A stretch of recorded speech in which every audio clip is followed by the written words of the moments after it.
Selamat berjumpa dalam Renungan Provinsi MSC Indonesia, Jumat 14 Juli 2023. Saudara-saudari yang terkasih dalam Tuhan, bacaan hari ini diambil dari Kitab Kejadian dan Injil menurut Matius pasal 10 ayat 16 sampai 23. Hari ini kita bersama-sama diajak untuk merenungkan bagaimana Yesus mengutus murid-muridnya ke tempat di mana mereka akan mengalami banyak tantangan, cobaan, dan hambatan dalam tugas pewartaannya. Saudara-saudariku yang terkasih dalam Tuhan kita Yesus Kristus, suatu kali saya diundang oleh satu keluarga untuk makan. Dan kami pergi ke rumah makan. Sampai di rumah makan, di sana sudah ada orang lain, meja satu sudah ada orang lain yang lebih dahulu. Kemudian kami duduk, dan yang mengagetkan saya ketika kami duduk, meja yang sebelah mereka sudah selesai order dan makanan sudah datang, dan mereka mau makan. Dan ketika mereka mau makan, saya melihat bahwa ada seorang bapak dari meja itu, dia tunduk di bawah meja sambil dia membuat tanda salib. Ini pengalaman menarik bagi saya karena mengapa membuat tanda salib harus di bawah meja? Saya hanya berpikir jangan-jangan bapak ini khawatir atau takut orang mengetahui bahwa dia adalah orang Katolik. Jadi dia menyembunyikan identitasnya. Dia di bawah meja dan dia membuat tanda salib. Dia tidak berani untuk mengungkapkan imannya di hadapan umum dengan membuat tanda salib misalnya. Takut mungkin disingkirkan, takut ditertawakan, takut diketahui, takut bahwa orang lain mengetahui dia ini adalah orang Katolik. Ada banyak pengalaman tentu saja bagaimana kita mau mengungkapkan iman kepercayaan kita sebagai orang Katolik, tetapi kita merasa ada banyak tantangan, ada banyak kesulitan. Saudara-saudari, bayangkan diri Anda menjadi pengikut Yesus pada saat khotbah Matius 10, 16, 23 ini. Bayangkan ada banyak kegembiraan tentang dia dan harapan besar bahwa dia akan menjadi raja baru dan Mesias.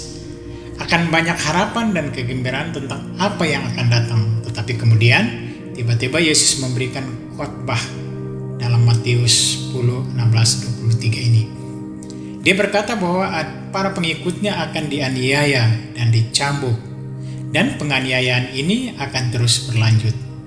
Ini pasti membuat para pengikutnya berhenti dan dengan serius mempertanyakan Yesus dan bertanya-tanya apakah kita layak untuk mengikutinya. Padahal nanti akan mengalami penganiayaan, disingkirkan, dikucilkan, dicambuk, dan lain-lain.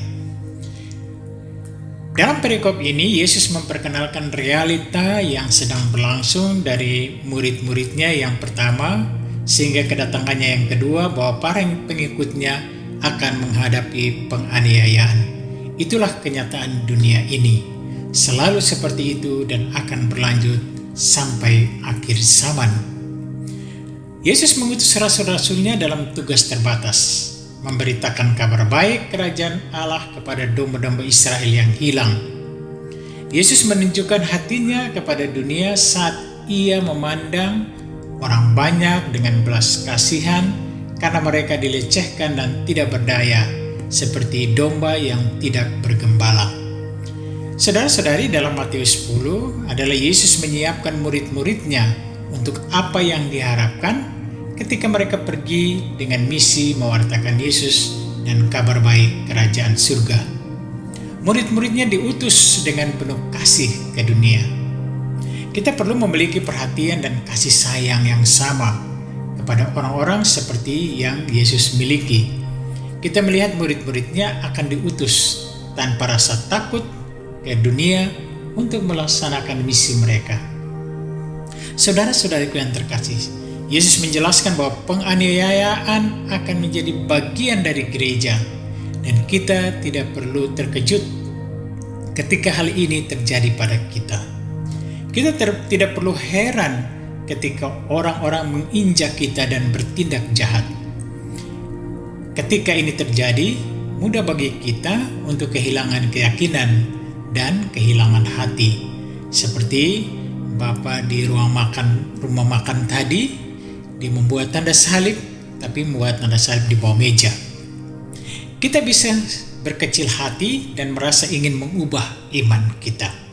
Sulit untuk menjalankan iman kita secara terbuka, mengetahui bahwa dunia tidak menyukai dan menerima kita. Ingatlah saudara-saudara bahwa penganiayaan terhadap kita orang Kristen ada sepanjang zaman. Itu telah terjadi setiap waktu. Itu terus hidup sampai hari ini. Jadi, apa yang kita lakukan dengan itu? Bagaimana tanggapan kita? Apakah kita tetap setia dengan iman kita akan Yesus Kristus meskipun ada penganiayaan? Mari kita renungkan bersama-sama. Amin.